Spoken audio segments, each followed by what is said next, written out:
When it comes to the automotive industry, there are standards being created that are going to change the way that business is being conducted around the world. Manufacturers, organizations, second and third party suppliers to manufacturers, everyone that is a part of the entire supply chain within the vehicle manufacturing and sales process will all be part of this new economy of movement. And in my opinion, MOBI, the Mobility Open Blockchain Initiative, is working with the companies around the world in order to establish the standards for this new Web 3 that is coming out, and no one can do anything about it to stop it. And quite frankly, I don't want them to. This is the Automotive Blockchain Channel, everyone, and hey, welcome to the Automotive Blockchain Channel bus. I want to do a quick video on what MOBI has been up to as of late, specifically introducing the Integrated Trust Network. But before I do, I want to go ahead and give a love dub out to all of you who are joining this channel. I do appreciate all the likes, all the comments. Please do not forget to ring that bell, and you know what it means when you go ahead and you like the channel and subscribe to the channel. You know what it does, so go ahead and do that as well. All right, so we have over here on the LinkedIn page for MOBI. You can also go to their website. I'll be flipping over there in just a second. This quick post, they said, passport to the new economy of movement, introducing the Integrated Trust Network. Now they go on to say that all Web3 applications, and if you're wondering what in the world is Web3, basically you can describe Web3 as a decentralized version of the current internet you experience, meaning no longer do the oligarchs and the large data companies, so to speak, out there that have all of your data, they will no longer have your data in this environment. And I put that in quotes, they will no longer have your data. And it'll now be decentralized and have more self-sovereign identity and control over specific types of information, meaning you could have more control over your data and who gets to see it in this particular variation of Web3. So Web3, wishing to utilize ITN, which is the Integrated Trust Network core services, must implement ITN digital twins. An ITN digital twin is a connected entities passport to the new economy of movement. Now, I know there's a lot of language being thrown around out there, so I want to go ahead and provide some definitions of things. Just kind of, in this article or this post does define that a little bit, but let's go over here to some quick definitions of things according to MOBI. All right, and keep in mind, MOBI is the one creating the standards for this as far as the automotive industry is concerned. So yeah, I would just recommend you pay close attention. So we have these things called decentralized identity or self-sovereign identities. And what is it? It is a new cryptographic technology that enables entities to assert ownership of their identity. And the keyword entities here doesn't necessarily mean you, the human being, the owner of the vehicle. I'm just going to throw that out there. Now it goes on to read that where the identity remains private and not disclosed during transactions in the decentralized ecosystem. So yes, it could mean you, the individual owner of the vehicle, but you know, let's just keep it on basics, all right? Now, what are decentralized identifiers? What are the DIDs? Those are identifiable endpoints belonging to a sovereign identity and can be shared with the world. This includes documents, your wallet, any type of smart contracts or programmable agents. So let's just look at this. You have a sovereign identity that has these things called decentralized identifiers. And those decentralized identifiers could be things such as, you know, your smart wallet, your contracts, etc. Okay. Now that being said, though, it is all put into a decentralized system, and those DIDs are embedded in verifiable credentials. And this is the point where I want you to pay close attention. Verifiable credentials, VCs, may be created by trusted entities.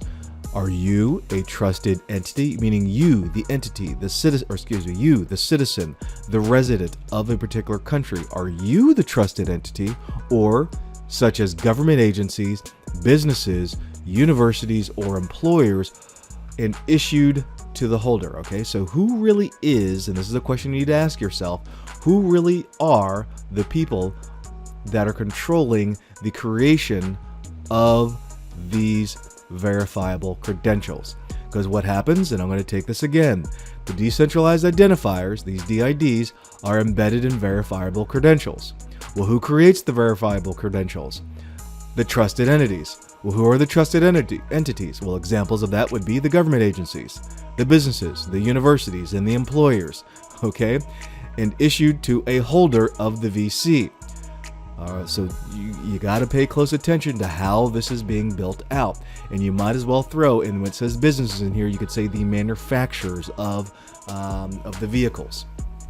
I also kind of want to throw out there that a decentralized identity can also be a vehicle identity.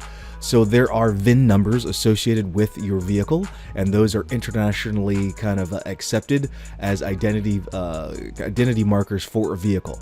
And those VIDs will travel along with the vehicle throughout its entire life cycle, from the point that it is manufactured on down to being sold 2, 3, and 4 times to individuals.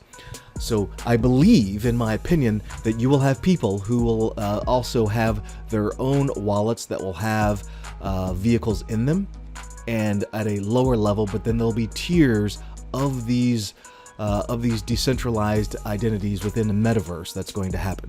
So I know I'm getting a little bit in depth with that, but it all boils down to everything you do is going to be considered placed into a digital environment and called a digital twin.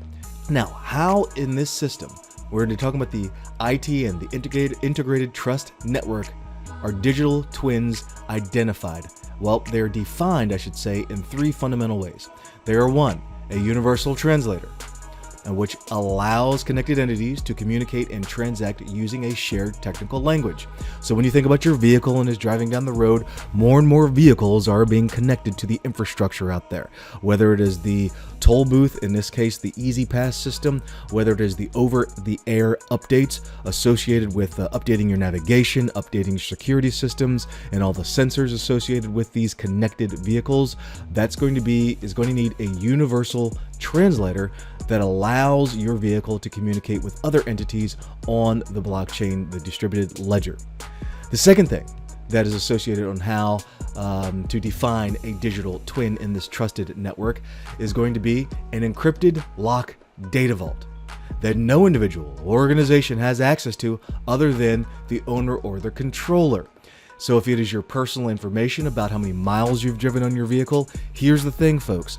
The manufacturer will know how many miles are driven on your vehicle. The insurance company, if you allow them to access it, will have information on how far you have driven. So, and now secondly, obviously you will have that information. If your car has been serviced, the dealership will be able to know, because you're signing off on a document saying that they are able to record that information, that they will know how many miles your vehicle has on it. And as a result, that information gets transferred over to the manufacturer, and you get the idea there. So only a certain amount of your information is going to be, I guess you could say, quote unquote, personal, because you'll be forced to, and force is a loose sense of the word, you'll be signing a smart contract that identifies the fact that you're going to have to, that information will be shared with other entities. And that may happen at the point in time when you're buying the vehicle as part of the agreement in there. So all that stuff's going to be worked out legally.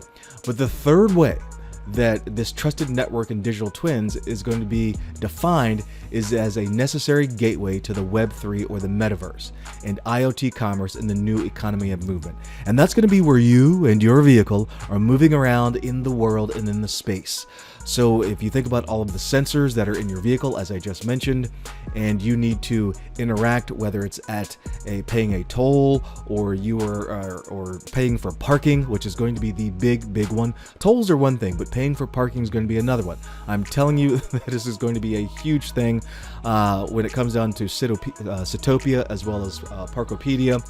And companies like that, like Blocksmove, those companies are going to be part of this metaverse and the Web3 of the new economy of movement. So here you go, folks. Those are going to be the entities in this. Everyone, I just want to say, digital twins and digital representation of you, your vehicle, and the entire supply chain are coming soon. definitely, in my opinion, by 2035, we are going to be looking at a whole new industry in the automotive environment. So stay tuned and don't forget to subscribe and like this channel. And I look forward to seeing you next time on the Automotive Blockchain Bus.